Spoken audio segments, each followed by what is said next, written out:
Okay, today I'm really just going to show you the two options you have. If you've got an existing sliding sash window, you know, the windows that literally lift up and down, they don't open out, then you've got two choices nowadays if you want to change them. And that is to go for another sliding sash window in PVC, or go for one that looks similar.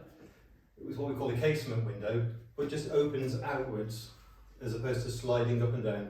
So this is the more cost-effective way of doing it, and typically it would probably be about 60% of the cost of a sliding sash window.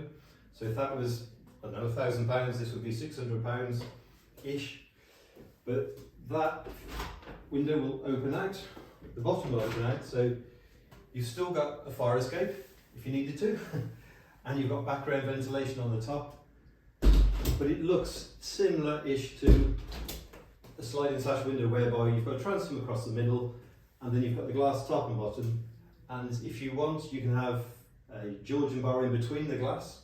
You can either have 1, 2, 3, you can have squares in there like a 6-pane Georgian window, and you get to choose whether you have these bars in between the glass or actually surface mounted so you can feel them, so they look a little bit more authentic, but some people don't like them because they're not as easy to clean, whereas that's just one nice neat pane of glass.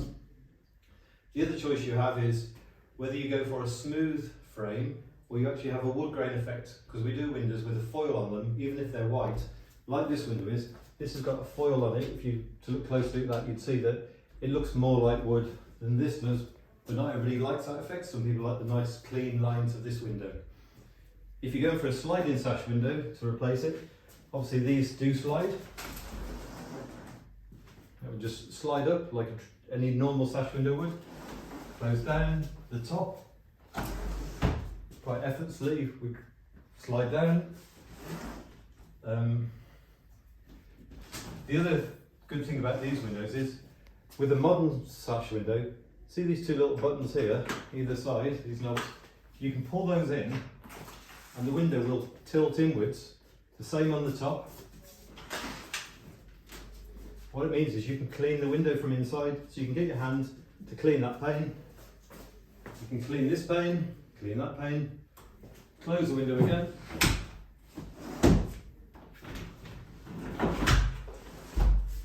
And back to normal. And security wise, they've got these interlocking locks in the middle, which actually they're two opposing cams that securely lock the window in place. And the other option you have is to have sort of stops on there that mean the window will only go up so far, so you can operate those so they stick out, so that if you've got small children and you're concerned about the children, I don't know, jumping out the windows or whatever, they can't obviously get through because you've got the stops engaged, which you can just undo and then lift the window up as normal. If we show you from outside what these look like, here they are from outside. Obviously this looks pretty much identical to an original sliding sash window. It's set back in the wall, exactly where the existing window would have been. We've retained the stone sill beneath, and you've got the detail of a surface mounted Georgian bar, so it actually looks like a real piece of timber. You've got a slim sight line across the middle. We can have a deeper bottom rail if you require, but this is the option most people prefer. And this one's got the wood effect. We've also got the horns that run through. So some sash windows existing won't have these on, so you don't have to have them, but if you have that detail on your Victorian or Georgian house at the moment, then that can be completely recreated. So this looks like a traditional sliding sash window, whereas this window from a distance will look similar sight lines in as much as it's got the bar across the middle, but it actually opens from the top and opens from the bottom. If you want me to go and quickly open them so you can see from outside what they look like.